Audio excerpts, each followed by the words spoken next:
শেষ চৈত্রের ঘ্রাণ। লিখেছেন নূরজাহান আক্তার আলো। পর্ব সংখ্যা 23।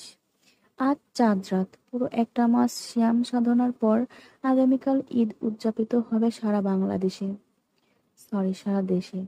দেখতে দেখতে চোখের পলকেই যেন কেটে গেল দিনগুলো। প্রতি বছর সারাফাত চৌধুরী সম্পদের হিসাব অনুযায়ী মোটা অঙ্কের অর্থ জাকাত দেন, জামা কাপড় বিতরণ করেন, বস্তির অসহায় মানুষদের সাহায্য করেন, মসজিদে মসজিদে ইফতার করান, মসজিদ তৈরির কিংবা মেরামতের কাজে টাকা দান করেন, এতিম দুস্থ বাচ্চাদের ঈদ রঙিন করতে নানান ব্যবস্থা করে থাকেন। এবছরে বিপদ যেন পিছুই ছাড়ছে না। অনাকাঙ্ক্ষিত বিপদের কারণে এই বছর যেন সেসব কাজ দেরিতে হলেও ভাই ও দুই ছেলেকে নিয়ে সেটা সম্পূর্ণ করেছেন। ওনার একটা বিশেষ গুণ, উনি দানের কথা কখনোই কাউকে বলেন না। কত দান করলেন, কাকে দিলেন, কেন দিলেন, কিভাবে দিলেন, যা দেন সব নিজের মাঝে রাখেন। সারাফাত, সাফওয়ান, শাহাদাত, সায়ন, শুধু, রুবাব, এদের সবার আয়ের কিছু অংশ একত্রে বিরাট অ্যামাউন্ট আসে, তখন দুহাত ভরে দান করা যায়। যদিও ছেলেদেরকে কখনো দিতে বলেনি, তারাই নিজ থেকে দেয়। চৌধুরী বাড়ির সেফটির কথা স্মরণে রেখে জামা কাপড় বিতরণের আয়োজন বাড়ির বাইরে করেন। মজার ব্যাপার হলো, ঈদ সম্মুখে এলে বস্তির এলাকার ট্রাক ভর্তি সামগ্রী নিয়ে যাওয়া হয়। ঈদের বাজারও জামা কাপড় তুলে দেওয়া হয় গরিব মানুষদের মাঝে। দিনভর সেগুলো বিতরণ করা হয়। তারা জানে না কে দেয়। যারা হাতে তুলে দেয় তাদের জিজ্ঞাসা করলেও জবাব মেলে না, বলে না। জোর করলে বলেন। যারা দেয় তারা দোয়া করাতে দেয়। আপনারা মন থেকে দোয়া করুন, নরম মনের সরল মানুষটা সেটাই করেন। আর প্রতি বছর এভাবে আড়ালে থেকে সাহায্য করে আসছেন চৌধুরী বাড়ির পুরুষরা, যাদের মাঝে শো অফ করার এক লেম মাত্র নেই। চাঁদ রাত বিধায় ইফতারের পরপরই হই হুল্লোড় বেঁধেছে চৌধুরী বাড়িতে। ছোটরা কাড়াকাড়ি করে খেয়েছে ইফতারের সব খাবার দাবার। এত খাবার, এত আইটেম, তবুও ভাই বোনদের খাবার কেড়ে খাওয়ার স্বাদ যেন অমৃত। সায়ন শীতলের আলুর চপ কেড়ে খেয়ে নিয়েছে। এটা নিয়ে দুজনের ঘ্যান ঘ্যান করে কেবল থেমেছে। তারা থামাতেই সাম্য শখের হাতে থাকা খেজুর কেড়ে নিয়ে মুখে দিয়েছে। শখ রাগেই চোখে তাকাতেই দুষ্টুটা খিলখিল করে হাসছে। শখকে তারা কেউই ভয় পায় না, কারণ তাদের শখ আপু কখনোই কাউকে বকে না, বরং মিষ্টি করে কথা বলে আদুরে সুরে। এমন করে না সোনা ভাই, ওটা কেন করলি পাখি, কি লাগবে, মন খারাপ কেন আমার কলিজার ভাইজানের। শখ সর্বদা এভাবেই কথা বলে, কত কি বোঝায়, ভাই বোনের আবদার মেটাতে কত কিছু কিনে দেয়। তাই ভাই বোনদের মধ্যে শখ আপুই বেস্ট। আর বোনদের মধ্যে সবচেয়ে খারাপ শীতল, কারণ সে সবকিছুতেই আগে ভাগ বসা। ইফতার সেরে সব ভাই বোনের ছাদে উঠেছে চাঁদ দেখতে। হই হই করে চাঁদ দেখে মাদুর পেতে বসেছে সায়ন, শুদ্ধ, রুবাব, শখ, স্বর্ণ, শীতল, সাম্য, সৃজন সব কটাই উপস্থিত এখানে। গল্প হচ্ছে, হাসাহাসি হচ্ছে, খুনসুটি মারধর হচ্ছে। রুবাব কখনো এটা ওটা বলে শীতলকে রাগাচ্ছে, কখনো সাম্য সৃজনের পেছনে লাগছে। সায়নও তাদের সাথে মেতে উঠেছে। আর শুদ্ধ রেলিংয়ে হেলান দিয়ে পকেটে দুহাত গুজে তীক্ষ্ণ দৃষ্টিতে তাকিয়ে আছে পাশের ছাদে। সেখানে কয়েকজন ছেলে আড্ডা দিচ্ছে। বারবার এদিকে তাকাচ্ছে। সে ব্যাপারটা খেয়াল করে এবার ফোনটা বের করে কাউকে ফোন করলো। শুদ্ধ বলছি। অসময়ে পাশের বাসার শুদ্ধ ভাইয়ের কল পেয়ে সৌরভ অবাকই হলো। সে সালাম দিয়ে কুশল বিনিময় করলো। শুদ্ধ পুরুষালী গুরুগম্ভীর কণ্ঠে সালামের জবাব দিয়ে বলল, তোদের ছাদে কজন ছেলে দেখছি, 2 মিনিটের মধ্যে নিচে নামতে বল। কোনো সমস্যা ভাই, কিছু করেছে তারা? না, তবে না নামলে কিছু হবে। আচ্ছা, আমি এখনই নামতে বলছি। শুধু কল কাটতেই গুলোর মধ্যে একজনের কাছে কল এলো। ওরা এদিক একবার তাকে শুদ্ধকে সালাম দিয়ে নিচে নেমে গেল। এদিকে এত কিছু ঘটলো, বাকিদের কারোরই খেয়াল নেই। তারা নিজেদের গাল গপ্পে ব্যস্ত। শুধু সেখানে দাঁড়িয়ে দেখছে চৌধুরী বাড়ির চাঁদের হাট। আনন্দে ঝুমঝুম করা প্রতিটা প্রাণ চৌধুরী বাড়ির হাট। তারা নিজ নিজ জায়গায় দাঁড়িয়ে আলো ছড়ায়, সুখ বিলায়। এজন্য চৌধুরী বাড়ির এত সুখ, এত আনন্দ। সবার মাঝে হঠাৎ তার চোখ গেল শ্যামসৃজনের হাসিমাখা মুখের দিকে। মাত্র কয়েকটা দিন হয়েছে ব্যান্ডেজ খোলা হয়েছে। বাচ্চা দুটো যেন নতুন করে বেঁচে উঠেছে। আবারও তাদের মধ্যে ফিরে এসেছে চঞ্চলতা। যদিও আগের তুলনায় খানিকটা সুস্থও বটে, তবে ওষুধ চলবে আরো কিছুদিন। ওদিকে কথায় কথায় ভাই বোনদের মধ্যে সাম্যের ছোটবেলার একটা ঘটনা মনে পড়লো সায়ন। হাসতে হাসতে ঘটনাখানা মুখেও বলল। সেটা স্মরণ করে একযোগে হেসে উঠল সবাই। হাসতে হাসতে গড়াগড়ি খাওয়ার মতো অবস্থা তাদের। কথাও বলতে পারছে না কেউ হাসির চোটে। রুবাব মনে করতে পারছে না, কারণ রুবাব ছিল না। তাই সায়ানো ঘটনা বলতে লাগলো। একদিন সাম্য সৃজন দুই ভাই খেলনা নিয়ে মারামারি লাগিয়েছে। দুজন দুজনকে খামচি করে মেরে রক্তারক্ত অবস্থা। ওদের খামচাখামচি দেখে চুপ করে পেছন থেকে সিরাত এসে দুটোকে আগে আরেক ঘা বসিয়েছে। মায়ের মার খেয়ে একসাথে চিৎকার করে কাঁদছিল ওরা। শুদ্ধকে ভাই বোনরা ছোট থেকে একটু বেশি ভয় পায়, আবদার করে, তবে লিমিট রেখে। সেদিন ঢাকা থেকে শুদ্ধ ফিরেছেন, ঘন্টাখানিক হয়েছে মাত্র। ফ্রেশ হয়ে বাইরে যাওয়ার জন্য বের হতে দেখে দুই বানর গলা ফাটিয়ে কাঁদছে। তাদের চোখ মুখ খামচানো, রক্ত বের হচ্ছে একটু একটু। তাকে দেখে দুটোরই হঠাৎ কান্না বন্ধ হয়ে গেল, তবে ফোঁপানো বন্ধ হলো না। ওদের কান্নারত মুখ দেখে শুদ্ধ ভ্রুকুঁচকে জিজ্ঞাসা করেছিল, কি হয়েছে? চোখ মুখের এই অবস্থা কেন তোদের? তারা কিছু বলার আগেই সিরাত পুরো ঘটনা তাকে জানায়। ওরা দুই ভাই নিজেদের এই অবস্থা করেছে দেখে দুটোকে কান ধরতে বলে। তারা ধরে। ড্রয়িং রুম এখন ফাঁকা। সিরাত তখন বকতে বকতে যান অ্যান্টিসেপটিক আনতে। তখন শুদ্ধ বলে, বাইরে কাউকে পাসনি? ভাই রে ভাই, মারামারি করছিস কেন? বাইরের কাউকে পাসনি? ভাইয়ে ভাইয়ে মারামারি করছিস কেন? এবার থেকে মারামারি করতে ইচ্ছে করলে বাইরে থেকে কাউকে মেরে আসবি। মারার পর আরো দুঘা বসিয়ে শাসিয়ে আসবি, যাতে বাড়িতে বিচার নিয়ে না আসে। বোঝা গেল? তবুও আমি যেন না দেখি নিজেরা নিজেরা মারামারি করেছিস, মনে থাকবে? দুজনেই কান ধরে ঘাড় কাত করে সম্মতি জানালো। তখন শুদ্ধ বলল, আজকের পর থেকে যদি শুনি নিজেরা মারামারি করেছিস, দুজনকে উল্টো করে ঝুলিয়ে মারবো। কিন্তু এখন ভুল যখন করেই ফেলেছিস, তখন পানিশমেন্টও ফরজ হয়ে গেছে। এ কথা বলে তো সে সৃজনকে বলল বাবা মায়ের সম্পর্কে কিছু বলতে। সৃজন বলল, আমি আমার বাবা মাকে খুব ভালোবাসি। তারাও আমাকে খুব ভালোবাসে। এবার এক বাক্যে কতবার করলি? স্মার্ট ছেলেরা এভাবে কথা বলে? স্পষ্টভাবে, কনফিডেন্টলি। আবার বল। এবার যতবার বলবি ততবার মার খাবি। মায়ের ভয় মারের ভয়ে এবার ছাড়া সৃজন তার টাস্ক পূরণ করলো। এবার এলো সাম্যের পালা। শুদ্ধ তাকে বলল নিজের সম্পর্কে বলতে। সাম্য বলতে শুরু করলো, আমি সোহানুর চৌধুরী সাম্য। আমি একজন মানুষ। আমার আমার দুটো চোখ, দুটো গাল, একটি মুখ, একটি নাক ও একটা সুস্বাস্থ্যবান বাম আছে। বাম আমাদেরকে বুঝতে সাহায্য করে। প্রাণীদের বাম মানুষের মতো নয়, তাই তারা মানুষের মতো করে বসতে পারে না। আম স্বামীর কথা শুনে শুদ্ধ ফোন থেকে চোখ সরিয়ে বলল, গর্দভ একটা, তোর ইয়ে আছে সেটা গর্ব করে বলতে হবে? তুমিই তো বললে নিজের সম্পর্কে বলতে, তাই আমার যা আছে তাই নিয়ে বললাম। এটাই ছিল সেই ঘটনা। মনে করে আজ এত হাসাহাসি। তাদের আড্ডার মাঝে সাফওয়ান চৌধুরী একটা ছেলেকে নিয়ে ছাদে এলেন। ছেলেটার বয়স 17, ঠিক কি 18। হাতে ডাবের কাঁদি, অন্য হাতে ধারালো বটি। উনি ছেলেটাকে ইশারা করতে ছেলেরা ডাব কেটে সব বাচ্চাদের হাতে ধরিয়ে দিলেন। রোজা থেকে ডাবের পানি শরীর এনার্জি আনে, এখন এজন্য মোড়ের দিকে গিয়ে ডাব বিক্রি করতে দেখে সবার জন্য এনেছে। এসব করতে করতে বেঁচে গেল রাত 8:30। হঠাৎ চেঁচিয়ে উঠে স্বর্ণকে বলল, মেহেদি দিব কখন আপু? আয় হায়, আমার তো মেহেদির কথা মনেই ছিল না। চলো চলো, দ্রুত চলো। একথা বলে শখ আর স্বর্ণকে টানতে টানতে নিচে নিয়ে গেল। ওদেরকে দেখে সাম্যসের জন্য সুরসুর করে চলে গেল। ছাদে থাকলো 3 ভাই। ওরা এবার নিচে নেমে এলো। আজমের কল পেয়ে সায়ন গেল পার্টি অফিসে। আজ ফিরবে কি বলা যাচ্ছে না, তবে স্বর্ণকে ইশারা বলে গেছে হাত ভর্তি করে মেহেদি পড়তে। বাড়ি ফিরে যেন স্বর্ণের হাতে মেহেদি রাঙা 2 হাত দেখতে পায়। স্বর্ণ জবাবে কিছু না বললেও তার চোখ জোড়া হেসে উঠেছে। মাঝে মাঝে সায়ন যখন তাকে শাড়ি পরতে বলে, চোখ জোড়ায় মোটা করে কাজল পরতে বলে, তখন মুখের বিরক্ত হলেও মনে মনে খুশি হয়। এখন যেমন সায়নের কথায় জবাব না দিলেও সে খুব খুশি হয়েছে এবং ব্যক্তিগত পুরুষটাকে খুশি করতে মেহেদি পরবে। তবে হাত ভর্তি করে নয়, খুব সাধারণভাবে। তবুও সায়ন এসে মুগ্ধ চোখে হাত নেড়ে চেড়ে দেখবে, চুমু খাবে। মানুষটা বরাবরই বড্ড পাগল। বাইরে যেমনই হোক না কেন, তাকে খুব যত্ন করে ভালোবাসে। এদিকে বাড়ির গিন্নি কাল সকালে কি কি রান্না করবে সেসব আলোচনা করছে।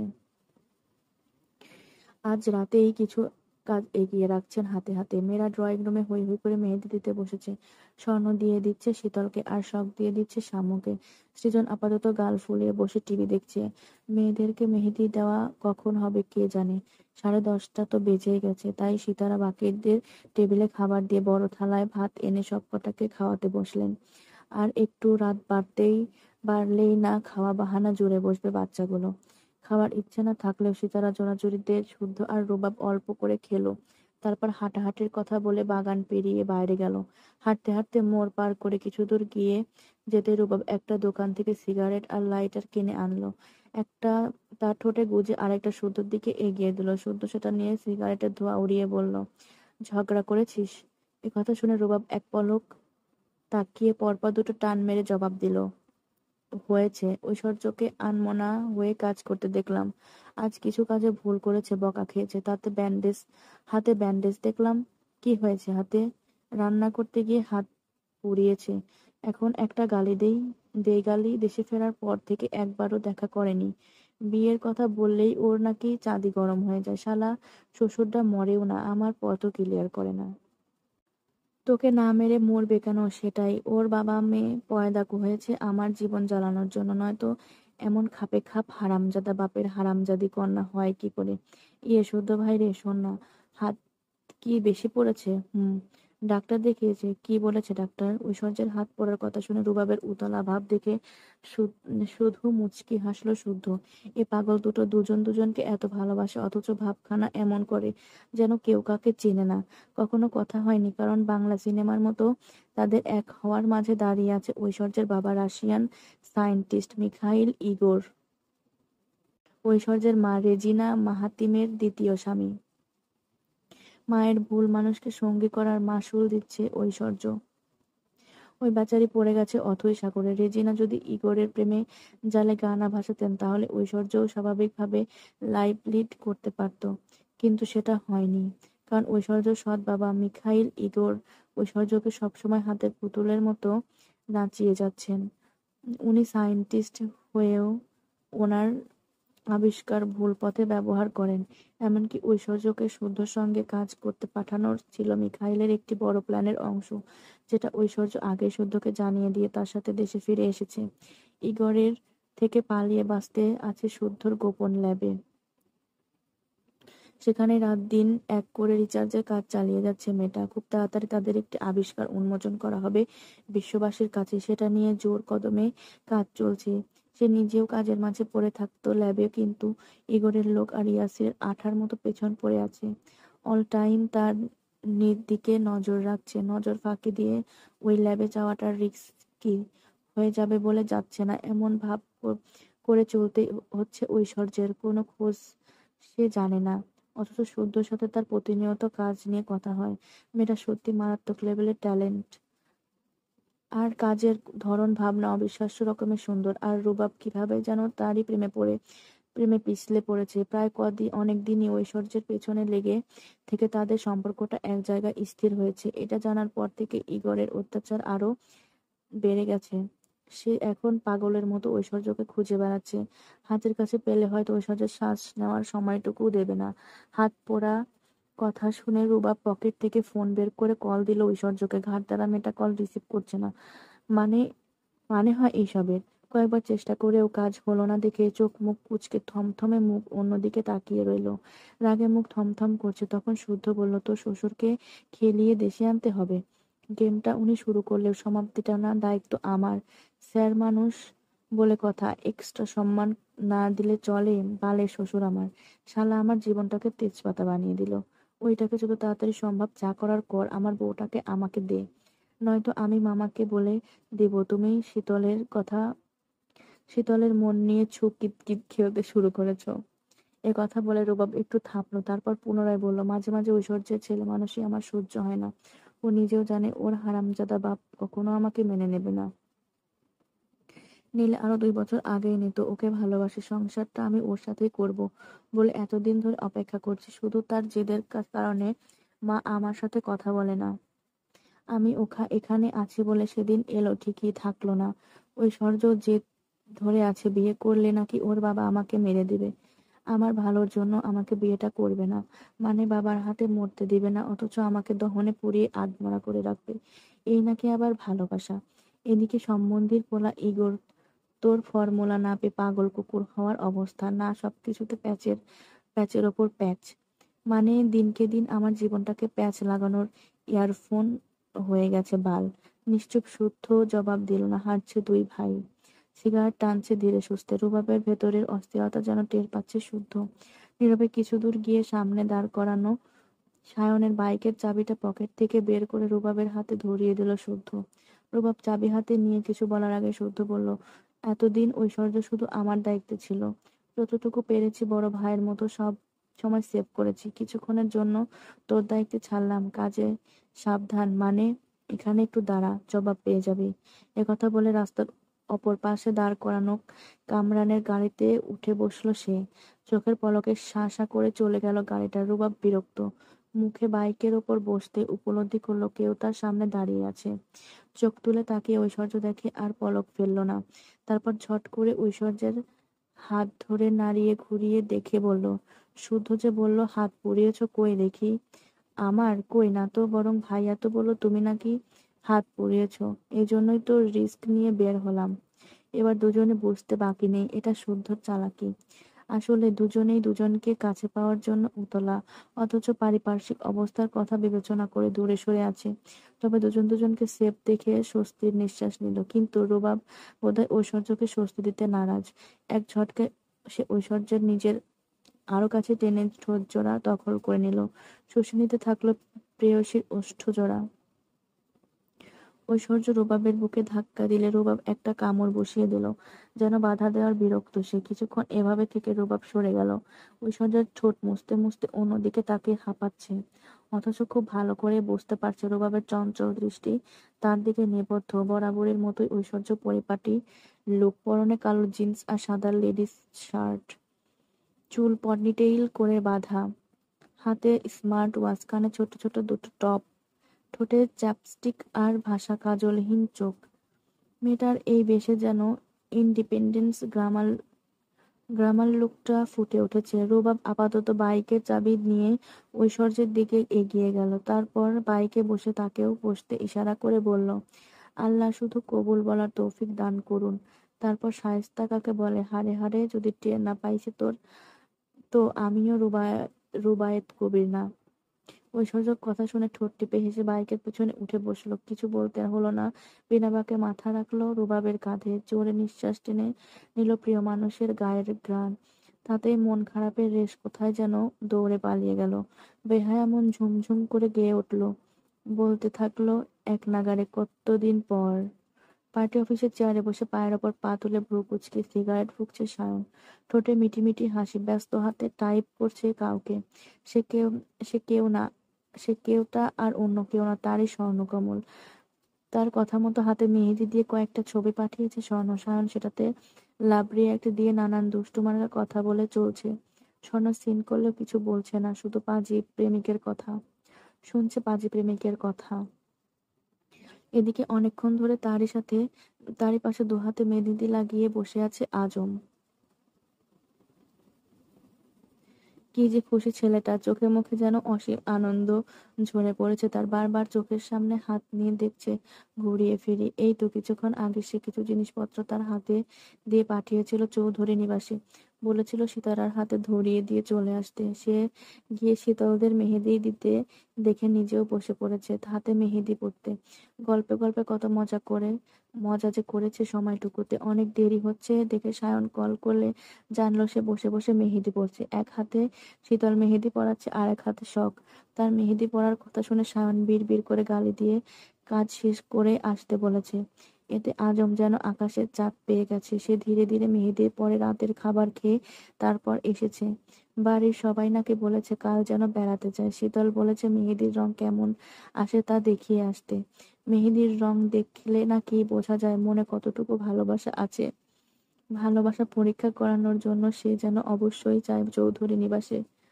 একথা শুনে আজম ঘাড় কাত করে সম্মতি জানিয়েছে। কিন্তু চাইলেই কি যাওয়া যায়? সায়ন না বললে তো যেতেই পারবে না। এসব ভেবে সে এবার সাহস করে বিড়াল সুরে ডাকলো, ভাই।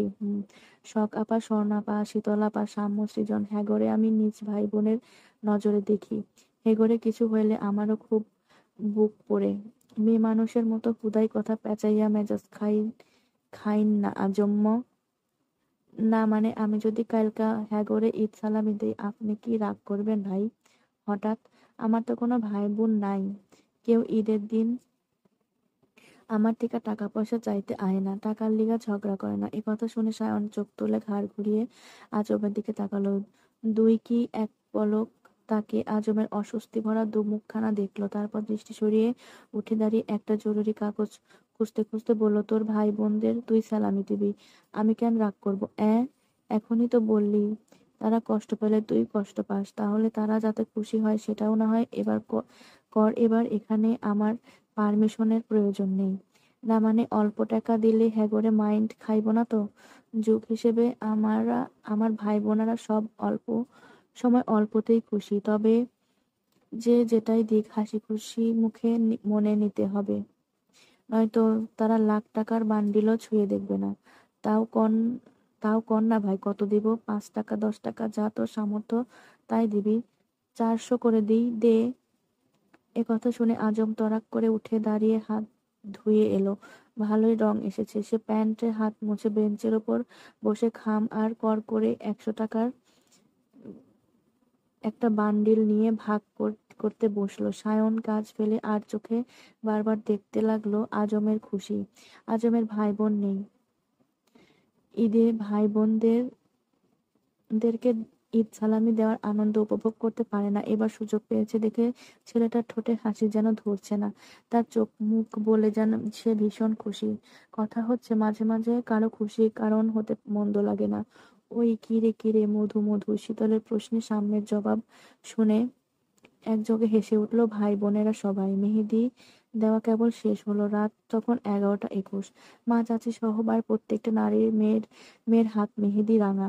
সবার প্রথমে দেওয়া শীতলের হাতে মেহেদি শুকিয়ে গেছে অনেক আগেই, তবুও গাঢ় রং পাওয়ার আশায় কেবলমাত্র হাত ধুয়ে দেখলো চমৎকার রং এসেছে। ফর্সা হাতে মেহেদির গাঢ় রংটা ফুটে উঠেছে। ফোন থাকলে রং ঢং করে ছবি তুলতে পারতো, কিন্তু ফোনটা তো নেই।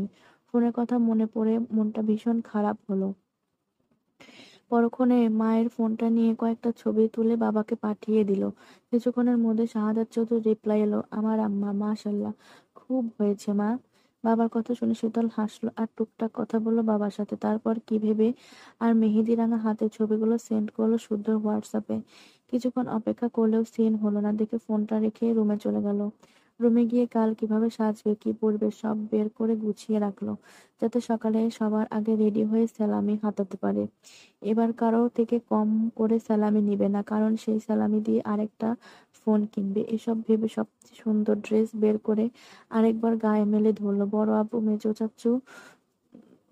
চাচ্চু বাবা দিয়েছে মোট 4টা ড্রেস, রুবাব সায়ন ভাইয়া দিয়েছে 2টা। তবে সে বড় মাকে বলতে শুনেছে শুদ্ধ এবার সবাইকে টাকা দিয়েছে যার যার পছন্দ মতো ড্রেস কিনে নিতে। কিন্তু কই, তাকে তো কেউ টাকা দেয়নি।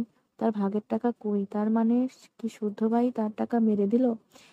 এ কথা ভেবে সে টাকার খোঁজে ছুটতে গিয়েও থেমে গেল। বড় মা হয়তো ঘুমিয়ে পড়েছে এতক্ষণে, এখন ডাকা বোধহয় ঠিক হবে না। কিন্তু টাকা কাল সকালে না হয় শুদ্ধ ভাই থেকে টাকা বুঝিয়ে নেবে। একথা ভেবে সে পুনরায় নিজের ড্রেস হাতাতে শুরু করলো। সেসব বের করতে গিয়ে শুদ্ধর একটা টি শার্ট খুঁজে পেল। এটা চুরি করার কত নং টি শার্ট মনে নেই, তবে এগুলো শুদ্ধের সেটা মনে আছে, কারণ তার পরনের জামা কাপড় কিংবা ব্যবহার করা সুগন্ধি সবকিছুর মধ্যে স্পেশাল কিছু একটা থাকে। জিনিস সাধারণ, তবে দেখে মনে হয় অসাধারণ। এমনকি পছন্দ নিয়েও কিছু বলার নেই। জহুরির চোখ তাকেই খুঁজে খুঁজে ইউনিক জিনিস জহুরি চোখে তাকিয়ে খুঁজে খুঁজে ইউনিক জিনিস খুঁজে বের করে পড়তে পটু সে। কিছু চাইলে টাকা নাই বললেও কানের কাছে একটু ঘ্যান ঘ্যান করলে সেটাও কিনে দেয়। তখন আর দাম কোনো ব্যাপার না। বলা বাহুল্য শুদ্ধ ভাই এমনিতেই খুব ভালো, কিন্তু কিছু করলে চালাকার দিয়ে মারে। এই যা, এসব কথা ভাবতে ভাবতে ড্রেসিং টেবিলের সামনে গিয়ে দাঁড়ালো শীতল। চুল আঁচড়ে লম্বা বেনুনি গাঁথলো, তারপর নিজে খুঁটিয়ে খুঁটিয়ে দেখলো, লাজুক মুখে বিড় বিড় করলো, এতগুলো করছে কেন? কথা বলে লজ্জা পেয়ে 2 হাতে মুখ ঢাকলো, কিন্তু তার লজ্জার জান কবজ করতে তখন আচমকা হেঁচকি উঠতে লাগলো। একবার, দুইবার, তিনবার করে একের পর এক হিচকি উঠতেই থাকলো বেচারির মনে। মানে এসবের কোনো কাজ করতে গেলে অঘটন ঘটিয়ে বসে। এখন একটু লজ্জা পাবা তারও জো নেই। মরতে মরতে এখনই হিচকি উঠতে লাগলো। শুদ্ধ ভাই ঠিকই বলে, সে কোনো কাজের না। সে হচ্ছে না নুনির পুতুল। নির্দিষ্ট কারো রুমের শোভা বাড়ানো ছাড়া ওকে দিয়ে আর কিছু হবে না। ধুর, ফুরফুরে মেজাজ একেবারেই বিগড়ে গেল। হিচকির ঠেলায় আগে ঢক ঢক করে পানি গিলে শুয়ে পড়ল। রাত বাড়ার সাথে সাথে স্তব্ধ চৌধুরী নিবাস। ঘুমে বিভোর চৌধুরী বাড়ির প্রত্যেকটা সদস্য। ঘড়িতে তখন রাত 2:30। পায়ে হেঁটে মূল ফটক পেরিয়ে শুদ্ধ তখন বাড়ি ফিরল। প্রভাব ফিরেছে অনেক আগে। কয়েক ঘন্টা আগে কথা হয়েছে তার সাথে। ঐশ্বর্যকেও ল্যাবে পৌঁছে দিয়েছে। সায়ান ফিরবে কখন তার ঠিক নেই। সকাল হবে হয়তো। তার দলের একজন ছেলের বাবা মারা গেছে কিছুক্ষণ আগে। উনি নাকি প্রায় 11 বছর ধরে বিছানাগত হয়েছে পড়েছিলেন। অতঃপর চাঁদ রাতে মারা গেলেন। ঈদ কিংবা ঈদের আনন্দটুকু পুরোপুরিভাবে উপভোগ করতেও পারলেন না। খুব খারাপ লাগলো কথাটা শুনে, কিন্তু মৃত্যু কি আর বলে আসে? চিরন্তন এই সত্যকে মেনে নিতেই হবে। মৃত্যু প্রভাবশালী ধনী গরিব দেখবে না। যখন আর যার দুয়ারে দাঁড়াবে তাকেই মৃত্যুর স্বাদ গ্রহণ করতে হবে। বাইরে এখনো পটকা ফুটছে, গান বাজছে, চাঁদ রাত উদযাপন করছে বাঙালিরা। রাত অনেক হয়েছে তাই শুধু নিজের কথা কাছে থাকা চাবি দিয়ে দরজা খুলে ভেতরে প্রবেশ করলো। নিঃশব্দে দরজা আটকালো। তারপর ফ্রিজ থেকে ঠান্ডা পানির বোতল নিয়ে এগোলো রুমের দিকে। শীতলের রুমটা পার হতে গিয়ে দেখলো দরজা আটকানো। সচরাচর দরজা বন্ধ করে ঘুমায় না শীতল। ভয় করে। দরজা বন্ধ মানে এখনো ঘুমায়নি। বোধহয় ব্যাঙাচি। ঈদের ড্রেস পরে এখনই সাজতে বসেছে নাকি কে জানে। সাজতে পারে, তার যা স্বভাব। সে যদি এখন ঈদের ড্রেস পরে ঘুরে বেড়ায় তাও অবাক হবে না, কারণ সে কাজগুলো করে ওই রকমই। শুদ্ধ আর দাঁড়ালো না। রুমে গিয়ে একেবারে শাওয়ার নিল। রাতে ঘুমানোর আগে শাওয়ার নেওয়া তার বহুদিনের পুরনো অভ্যাস। শাওয়ার নিয়ে ঘুমালে নাকি ঘুমও ভালো হয়। শাওয়ার নিয়ে মাথা মুছতে মুছতে এসে দাঁড়াতেই হঠাৎ তার নজর পড়লো আয়নার দিকে। মাথা থেকে হাত নামিয়ে হাত রাখলো কানের 2 ইঞ্চি নিচের নরম মাংসে। কিছু মনে হতে নিজের ঠোঁট দাঁত দিয়ে কামড়ে ধরলো। ঠোঁটের কোণে মুচকি হাসি খেলে গেল বোধহয়। দ্রুত হাত সরিয়ে তোয়ালের বেলকনিতে মেলে দিয়ে অনেকগুলো খাম আর কচকচে নতুন টাকা বেশ কয়েকটা বান্ডিল নিয়ে বসলো। মা চাচি থেকে শুরু করে এই বাড়ির দারোয়ান কাকা ছেলের মেয়েদেরকে নামও তালিকাভুক্ত করে লিস্ট বানালো। বাদ গেল না ল্যাবের কাজ করা তার প্রত্যেকটা সহকারীদের নাম। সবার জন্য একে একে সেলামি রেডি করে সব খাম একসাথে রাখলেও একটা খাম সরিয়ে রাখলো। এমন জায়গায় রাখলো কেউ খুঁজে না পায়। অতঃপর সব ঠিকঠাক করে শুয়ে পড়লো। ঘড়ির কাঁটার ঘুরতে ঘুরতে সদ্য 1 ঘন্টা পেরিয়ে বোধহয়। তখন কেউ নিঃশব্দে প্রবেশ করলো। পা টিপে এগুলো বিছানার কাছে।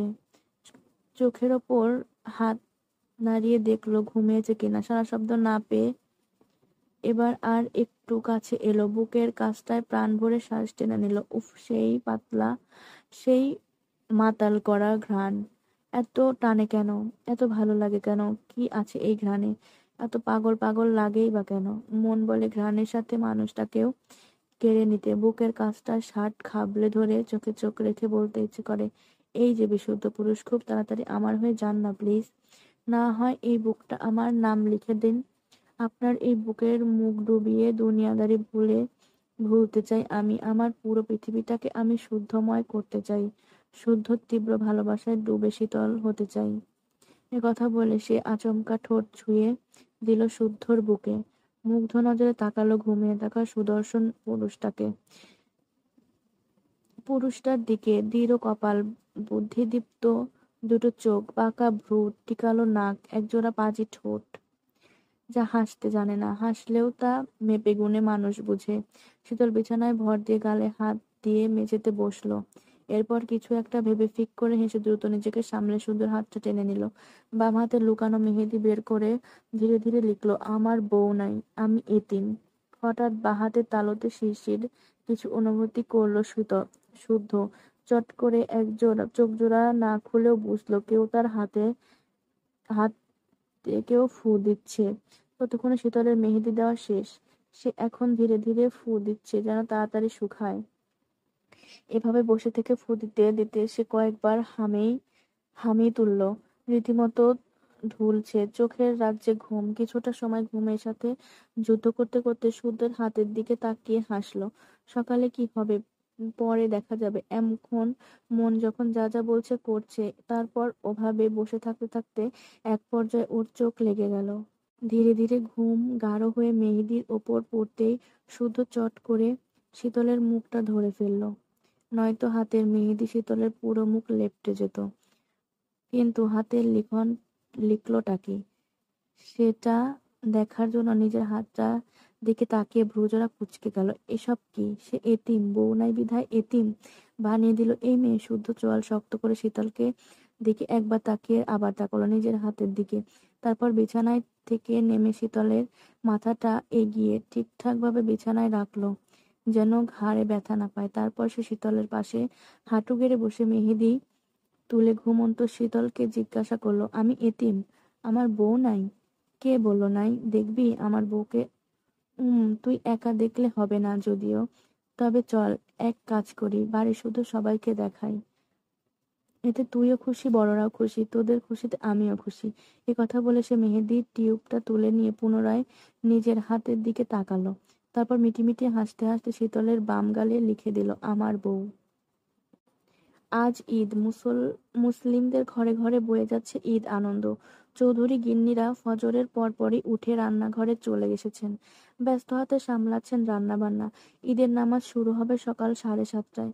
সবাই গোসল সেরে রেডি হতে হতে খাবার রেডি করে ফেলতে হবে। এই ঈদে শাহাদাত চৌধুরী আসতে পারবে না ভেবে সিমেনের মনটা খুব খারাপ ছিল। মেয়ে দুটো ভিডিও কলে কথা বলার সময় মলিন মুখে তাকিয়েছিল বাবার দিকে। তবে তাদের চোখ দুটো যেন চিৎকার করে বলছিল, এসো বাবা, এসো, আজকের দিনটা না হয় আমাদের দাও। শাহাদাত তো চৌধুরীও মলিন হেসেছিল, কিন্তু গতকাল রাত 3টায় তিনি কাউকে না বলে উপস্থিত হয়েছেন।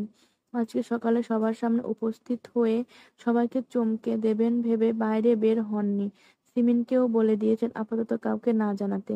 সিমিনও হেসে সম্মতি জানিয়েছে। সায়ন সকালবেলা বাইরে থেকে বাড়ি এসে আগে রান্নাঘরে ঢুকলো। হাত মুখ ধুয়ে ফ্রেশ হওয়ার সময় নেই যেন। সে মাকে দেখা মাত্র হড়বড় করে বলল, আম্মু দাও খেতে কিছু, ভীষণ ক্ষুধা লেগেছে আমার। ছেলের কথা শুনে সীতারা পাশ ফিরে তাকিয়ে তাকে আপাদমস্তক দেখে বললেন, তুই কেবল বাড়ি ফিরলি? তোর কি আক্কেল জ্ঞান হবে না রে সায়ন? আমি আবার কি করলাম? সারা রাত বাইরে কি এত কাজ তোর? সায়ন আর জবাব দিল না, পা দিতে পারলো না, কারণ তার আগেই সিরাত তার মুখে মাংস পুরে দিয়ে বলল, লবণ ঠিকঠাক আছে নাকি দেখ তো বাপ। সায়ন মাংসটুকু চিবিয়ে খেয়ে দাঁত বের করে হেসে বলল, একটা খেয়ে বোঝা যায় নাকি, এক বাটি দাও। তারা তার কথা শুনে সিরাত সিমিন একযোগে হেসে বলল, সায়ন এবার একাই 2 কেজি মাংস খেয়ে ফেলেছিস। লবণ চেক করতে করতে সায়ন একবার একাই 2 কেজি মাংস খেয়ে ফেলেছিল লবণ চেক করতে করতে। তবুও বলতে পারেনি লবণ ঠিকঠাক হয়েছে নাকি। তবে ছেলের ক্ষুধা লেগেছে শুনে সিরাত ছটফট এক বাটি মাংস তুললো বাটিতে। সিমিন ফ্রোজেন পরোটা ভেজে আগে খেতে দিল ছেলেটাকে। সায়ন খাবারের প্লেটটা হাতে নিয়ে টেবিলে বসতে স্বর্ণ নেমে এলো। পাশ কাটিয়ে যেতে গেলে সায়ন তাকে ডাকলো, স্বর্ণ। তার কাছে গেলে পরোটা আর মাংস ছিল স্বর্ণের মুখের সামনে ধরে বলল, ঈদ মোবারক। দেখ তো লবণ হয়েছে নাকি, আমি আবার ওসব বালছাল বুঝি না। স্বর্ণ খাবার মুখে নিয়ে মাথা নাড়ল, অর্থাৎ ঠিক আছে। তখন শখ এসে দাঁড়াতেই তার মুখে আবার তুলে দিল সায়ন। তবে শখ গিলতে পারল না, থম মেরে মুখে খাবার নিয়ে মেঝের দিকে তাকিয়ে রইল। একটু পর সায়ন খেয়াল করলো শখ নীরবে কাঁদছে। সে হাতের খাবার ফেলে তড়িতে উঠে দাঁড়িয়ে পানি এগিয়ে দিয়ে বিচলিত হয়ে বলল, ঝাল লেগেছে? কাঁদছিস কেন? নে পানি খা। সে এত জোরে কথাটা বলেছে রান্নাঘরে 3 জাও ছুটে এসেছে। এবার শখ ভাইয়ের দিকে তাকিয়ে ঠোঁট কামড়ে ধরে কান্না আটকাতে গিয়েও পারল না। দুহাতে মুখ চেপে ধরে বেশ শব্দ করে কেঁদে ফেলল। এই ঈদটাই তো বাবার বাড়ি করতে পারবে, এরপর থেকে অন্যের ঘরের ঘরও নেই। তখন বাবার বাড়ি আসতে গেলে পারমিশন নিতে হবে, শ্বশুর বাড়ির লোকদের ভালো মন্দ দেখতে হবে। আহনাফের সাথে দেশের বাইরে গেলে তখন প্রবাস জীবন। মেয়েদের জীবনটা কেন যে এমন? তাকে এভাবে কাঁদতে দেখে সবার চোখে পানি চলে এলো। অশ্রু টলমল করে তাকিয়ে রইল শখের দিকে। সায়ন এগিয়ে গিয়ে বোনকে জড়িয়ে নিতেই শখের কান্নার যেন বাঁধ ভাঙলো। সে ভাইয়ের বুকে মুখ লুকিয়ে শব্দ করে কেঁদে বলল, আমাকে পর করে দিও না ভাইয়া, আমি তোমাদেরকে ছাড়া থাকতে পারবো না।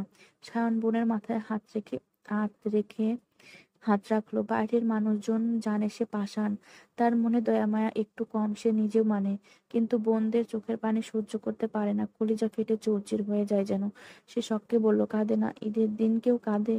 সেলামি নিবি না? যা, নতুন জামা পরে আয়। কথাটা বলতে গিয়েও গলা কেঁপে উঠল। সিতারা চোখ মুছতে মুছতে চলে গেলেন। সারাফাত চৌধুরী ড্রয়িং রুমের সোফায় বসে তাকিয়ে আছেন এদিকে, চোখের কোণে ভেজা। সাফওয়ান চৌধুরীর ভাই বোনের দৃশ্য দেখে চোখ মুছতে মুছতে বাগানের দিকে চলে গেলেন। সিতারা সিমিন শখকে সায়নের বুক থেকে সরিয়ে বুঝিয়ে শুনিয়ে থামালেন। ক্ষুধার্ত সায়নের ক্ষুধা যেন নিমেষেই হারিয়ে গেল। সে চোখ মুছতে মুছতে সিঁড়ি বেয়ে ওপরে চলে গেল। স্বর্ণের রুম পার করে শীতলের রুমের কাছাকাছি আসতেই আবার থমকে দাঁড়িয়ে গেল। শীতল হাউমাউ করে কাঁদছে। নিচে একজন কাঁদছে, বিয়ে হয়ে যাবে তাই, কিন্তু এর আবার কি হলো? এবার কি ঈদ বোনের চোখে পানিতে ভেসে যাবে নাকি? সে এক পা দুপা করে এগিয়ে রুমের দরজায় নক করলো, তারপর ডাকলো, শীতল, রুমে আছিস? শানের কথা শোনা মাত্র শীতল হুড়মুড় করে বেরিয়ে এলো। এতক্ষণে সাহায্যে মানুষটাকে নাগালে পেয়ে ঠোঁট ভেঙে কেঁদে ফোপাতে ফোপাতে বলল, সর্বনাশ হয়ে গেছে ভাইয়া। বলিস কি? কার এত বড় সাহস আমার বোনের সর্বনাশ করে? তার নামটা বল শুধু, আমিও তার সর্বনাশের মাথায় বাড়ি না দিয়েছি তো? আমার নামও সায়ন না। আমার একুলো গেল, উকুলো গেল। আমার ঈদের ড্রেসটা বোধহয় পরা হবে না আর। কেন, কি হয়েছে ড্রেসের? সায়নের কথা বলতে বলতে খেয়াল করলো শীতলের গালে ওয়ান টাইম ব্যান্ডেজ লাগানো। সে বিচলিত হয়ে কিছু বলতে যাবে, তাকে অবাকের চূড়ান্ত সীমায় ধাক্কা দিয়ে শীতল ব্যান্ডেজটা টেনে তুলে ফেললো।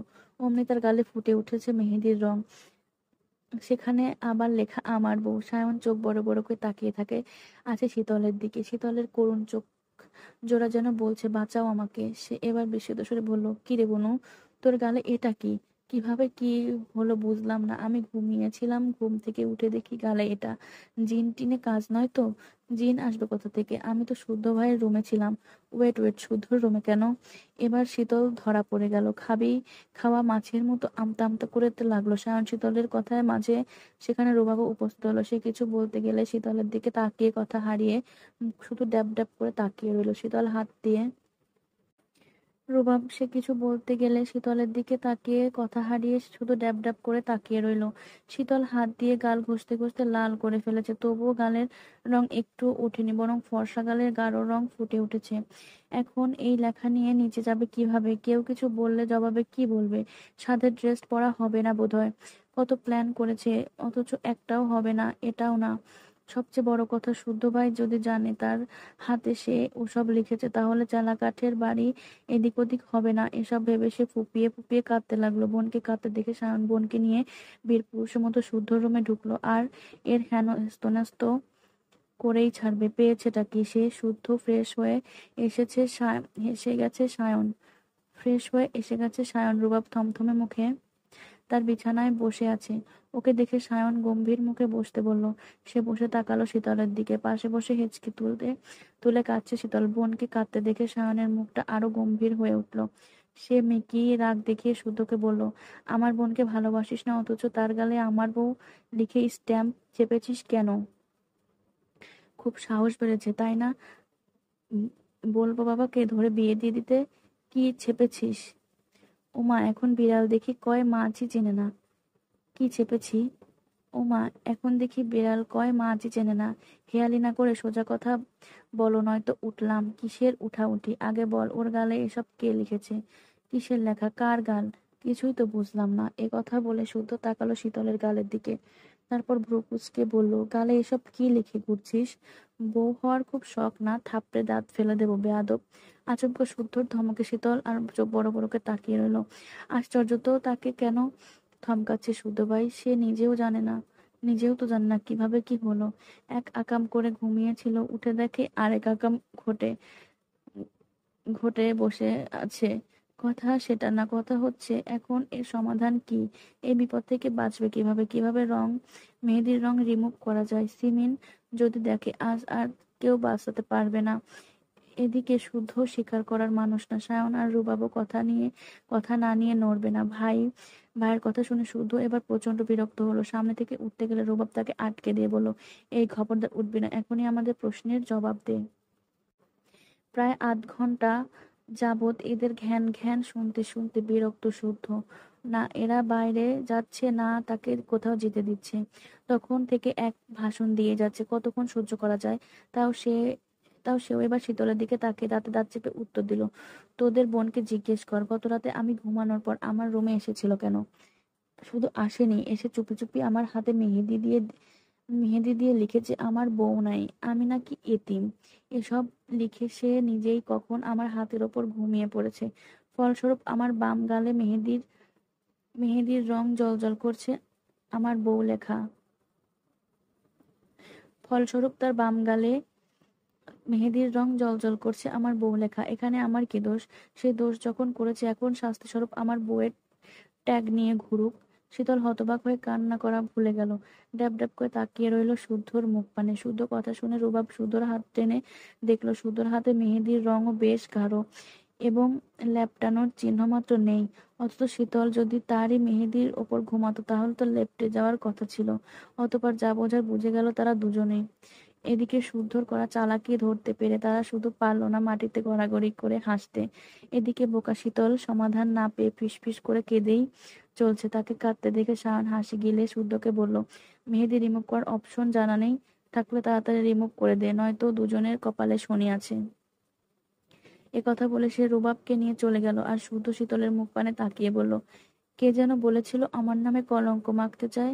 সামান্য মেহেদির ট্যাগ লাগায় কেঁদে কেটে একাকার অবস্থা, অথচ মেহেদি থেকে কলঙ্কের দাগ তো কয়েক লক্ষ গুণ ভারী। এ কথা বলে শুদ্ধ রুম থেকে বেরিয়ে গেল। শীতলও মন খারাপ করে নিজের রুমের দিকে হাঁটা ধরলো। যেতে যেতে মনে করলো ঘন্টাখানেক আগের ঘটনা।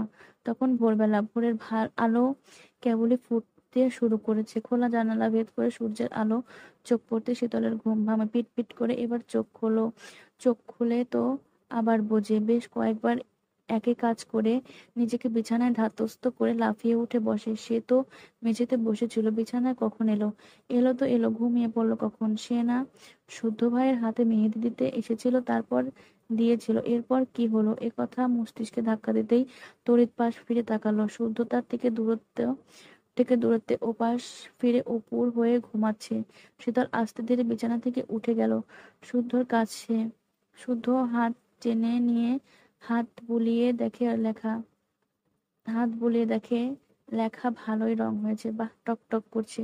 সে মুখ টিপে হেসে ভাবলো বাড়ির সবার সামনে শুদ্ধকে খুব লজ্জা দেবে।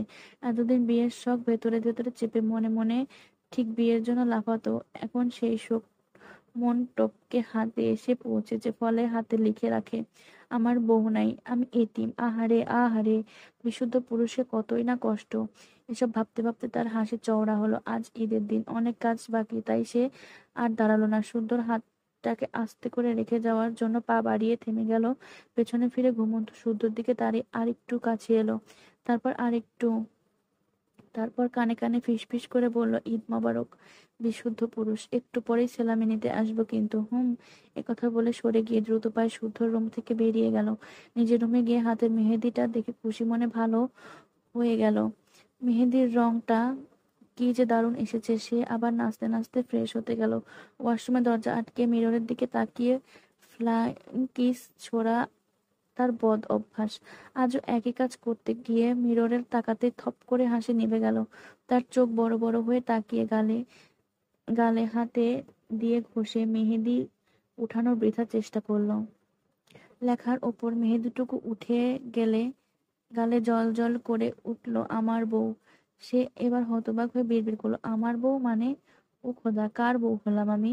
রাতের মধ্যে কার বউয়ের ট্যাগ পেয়ে গেলাম? এসব মনে করে মন খারাপ করে শীতল ফ্রেশ হয়ে বেরিয়ে এলো। শুদ্ধকে ওর রুমে দেখে কিছু বলার আগে শুদ্ধ তাকে মুখ মুছতে ইশারা করলে তাই করলো। তারপর তাকে কিছু বলতে না দিয়ে তুলো কিছু একটা নিয়ে তার গালে আলতো করে ঘষতে লাগলো। আশ্চর্য ব্যাপার, মেহেদির রং পুরোপুরি না উঠলেও হালকা হয়ে গেল।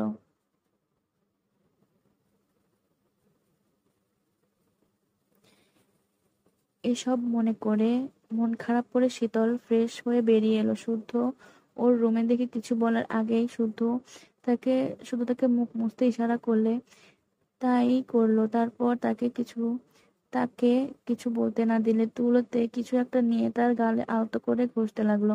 আশ্চর্য ব্যাপার, মেহেদির রং পুরোপুরি না উঠলেও হালকা হয়ে গেল। দু একবার এভাবে ঘষায় দাগ অনেকটাই হালকা হলো। পুরোপুরি উঠবে না জেনেও সেও আর ঘষলো না। একটা ওয়ান টাইম ব্যান্ডেজ গালে লাগিয়ে বলল, কেউ কিছু জিজ্ঞাসা করলে বলবি ব্যথা পেয়েছিস। এবার শীতলের ঠোঁটে হাসি ফুটলো আর কান্না থেমে গেছে। তাকে হাসতে দেখে শুদ্ধর মুখে দিকে কয়েক কপল তাকিয়ে চলে গেল। কয়েক পলক। শীতলও সমাধা পেয়ে উড়ন্ত প্রজাপতির মতো ছুটতে ছুটতে নিচে নিচে গেল সে। আর গিয়েই বাবাকে দেখে চিৎকার করে উঠল। ঈদের দিনে বেস্ট সেলামি যেন পেয়ে গেছে সে। ড্রয়িং রুমে তখন যেন চাঁদের হাট বসেছে। বাকিরা শীতলের গালের দিকে খেয়াল করে কি হয়েছে জানতে চাইলে শুধু বলা কথাটা বলেছে সবাইকে, একটু পরে বাড়ির পুরুষরা একসাথে নামাজ যাবে। ঈদের দিন এটাই যেন অন্যতম দৃশ্য। গিন্নিদের রান্না শেষ, বাড়ির পুরুষরা শাওয়ার নিয়ে রেডি হতে লেগে পড়েছে। কিন্তু রেডি হতে গিয়ে বেঁধেছে আরেক সমস্যা, নিজেদের কেনা আনা পাঞ্জাবি পছন্দ হচ্ছে না সাম্য সৃজনের। অথচ যারা নিজেরা চুজ করে কিনেছিল, এমন ভাব করেছিল এটা কিনে না দিলে ওখানেই শুয়ে গড়াগড়ি খাবে, এখন এই নিয়ে বেঁধেছে চিৎকার চেঁচামেচি। সারাফাত চৌধুরী তিন ভাই পরেছে একই রকম পাঞ্জাবি, সায়নরা সব ভাইয়েরা পরেছে একরকম পাঞ্জাবি, বাড়ির মেয়েরা একই রকম ড্রেস, বাড়ির গিন্নিরা একই রকম শাড়ি। এসব রোবাব দিয়েছে সবাইকে। সাম্য সৃজন তো নিজে বাপের টাকায় কেনা পাঞ্জাবি ফেলে ভাইয়ের সাথে মিলিয়ে পাঞ্জাবি পরে এখন বেজায় খুশি। বাড়ির সবাই এখন হালকা মিষ্টি মুখ করে নামাজে যাবে। সবাই উপস্থিত থাকলেও শুদ্ধ নামেনি দেখে সীতারা সেমাই বাটি নিয়ে ছুটলেন ছেলের রুমে। শুদ্ধ কানে ফোন ঠেকিয়ে পাঞ্জাবির হাতা গোটাতে গোটাতে কথা বলছে কারোর সাথে। মাকে দেখে স্বল্প কথায় কথা সেরে মুচকি হাসলো। সীতারা ছেলেকে দেখে মনে মনে বলেই ফেললেন, মাশাল্লাহ মাশাল্লাহ। উনি নিজের হাতে সেমাই ছেলের মুখে তুলে দিয়ে কপালে চুমু এঁকে দিলেন। শুদ্ধ মায়ের হাতে দুবার সেমাই মুখে নিয়ে মাকে জড়িয়ে ধরে বলল, ঈদ মোবারক। সীতারাও হেসে ছেলেকে ঈদ মোবারক জানিয়ে তাড়াতাড়ি নামতে বলে চলে গেলেন। উনি যেতেই শীতল শুদ্ধের রুমে উকি দিল, দেখলো বিশুদ্ধ পুরুষকে। না, মানতে হয় বিশুদ্ধ পুরুষ দেখতে আসলেই সুদর্শন। এমন একটা মানুষ ব্যক্তিগত পুরুষ হলে মন্দ হয় না, বরং ভালোই হয়। যখন তখন জাপটে ধরা যায়, কিন্তু এই ষাঁড়টাকে পটাতে তো পারে না সে, কম চেষ্টা তো করলো না। এসব ভেবে সে মুখে ভেঙচি দিতে শুদ্ধ বলল, মেজরের মেয়ে হয়েও ভদ্রতা জ্ঞানের এত অভাব কেন তোর? গুরুর চোখে আবার দেখে ফেলছেন। যাই হোক, আসবো। শুদ্ধ ভাই, কি বললি? কই কিছু না তো। রোবাব ভাইয়া আতর দিতে বলল। শুদ্ধ আতর দিলে শীতল শুদ্ধর আপাদমস্তক দেখে যেতে গিয়ে ফট করে বলে ফসলো, সেলামিতে কি টাকাই দিতে হয় শুদ্ধ ভাই, আর কিছু দেওয়া যায় না? ঝেড়ে কাশ। না মানে সবার তো আর হ্যান্ডসাম শুদ্ধ ভাই নাই, আমার আছে, তাই তাকেই আমি আমার নামে কেউ লিখে দিত, তাই বলছিলাম আর কি। ধর কেউ সত্যি সত্যি লিখে দিল, তাহলে কি করবি? এ কথা শুনে শীতল থেমে গেল। চটজলদি পেছনে ফিরে শুদ্ধর মুখোমুখি দাঁড়িয়ে গেল। তারপর আচমকা শুদ্ধর বুকের বাঁ পাশে চুমু এঁকে মিষ্টি হেসে বলে বসলো, তার বুক জমিনে এভাবে চুমু এঁকে আগে আমার নামটা খোদাই করতাম, তাহলে কেউ নজর দিতেও পারতো না, কেড়ে নেওয়ার কথাও ভাবতো না। শুদ্ধ জবাব দিল না, শুধু শীতল দৃষ্টিতে তাকিয়ে রইল। বুকের কাছটায় অদ্ভুত শিহরণ হচ্ছে। বারে বারে এভাবে মনের কথা জানালে আর কত সংযম করা যায়, আর কত ধৈর্যের পরীক্ষা দেওয়া যায়। সে তো মানুষ, তারও তো ধৈর্যের সীমা পরিসীমা আছে, চাওয়া পাওয়া আছে, ইচ্ছে আকাঙ্ক্ষা আছে। আজকাল ইচ্ছে করে শীতলকে জানিয়ে দিতে যে তার বুকের গহীনে ছোট্ট একটি রাজকুঠরি আছে, সেই কুঠরিটা দলিল করা একমাত্র ব্যক্তিগত নারীর জন্য। সেই নারীর জন্য কুঠরিতে একটু একটু করে জমা রয়েছে প্রেম সাগর। সেই সাগরের ঢেউ নেই, পানি নেই, নেই কোনো গর্জন, তবুও ভালোবাসা কমতি নেই সেখানে, বরং দিনকে দিন তা বেড়েই চলছে। এদিকে শীতল এক বুক আশা নিয়ে তাকিয়ে আছে শুদ্ধর দিকে। আর কিভাবে বোঝালে বুঝবে শুদ্ধ ভাই? কতভাবে বোঝাবো? সেও এ মানুষটাকে খুব করে চায়, যতটা চাইলে নিজের করে পাওয়া যাবে ঠিক ততটাই চায়। এবার আর মিথ্যে ভালোবাসা নিয়ে মানুষটার সামনে দাঁড়ায়নি। এবার সত্যি সত্যি অনুভব করেছে কিছু একটা। পূর্বের মতো আজও শুদ্ধকে চুপ দেখে শীতলের হাসি ধীরে ধীরে মুছে গেল। সে সে তবুও শেষ আশাটুকু নিয়ে তাকিয়েই রইল, যেন বিশুদ্ধ পুরুষ কিছু বলে, কিন্তু তাকে হতাশ করে শুধু সামনে থেকে সরে গেল। ড্রেসিং টেবিলের সামনে দাঁড়িয়ে চুল ঠিক করলো, আতর লাগালো। পুরো রুমে সেই সুগন্ধে মাতোয়ারা হয়ে উঠলো। শীতলের খুব ইচ্ছে করলো তার বুকে মুখ লুকিয়ে সুগন্ধ নিতে, কিন্তু এবার এবার করলে সেটা বাড়াবাড়ি কিন্তু এটা করলে সেটা বাড়াবাড়ি হয়ে যাবে। মার জুটবে তার মার জুটতে পারে তার কপালে। তাই আর দাঁড়ালো না, নিচে চলে গেল। বাড়ির পুরুষরা একে একে নামাজে চলে গেল। শীতল নিজেও ভাবলো গোসল সেরে ফুল পরি সেজে রেডি হয়ে থাকবে। বাবা চাচা ভাইরা ফিরলেই সালামের জন্য ধরবে, কিন্তু হঠাৎ পেট ব্যথা অনুভব করায় স্মরণ হয়ে গেল আজকের ডেট। সে চট করে উঠে রুমের দিকে ছুটলো। মেয়েকে এভাবে যেতে দেখে সিমিন খেকিয়ে উঠে আসতে যেতে বললেন, কিন্তু শীতল শুনলেন না। সে দৌড়ে চলে গেল তার রুমে।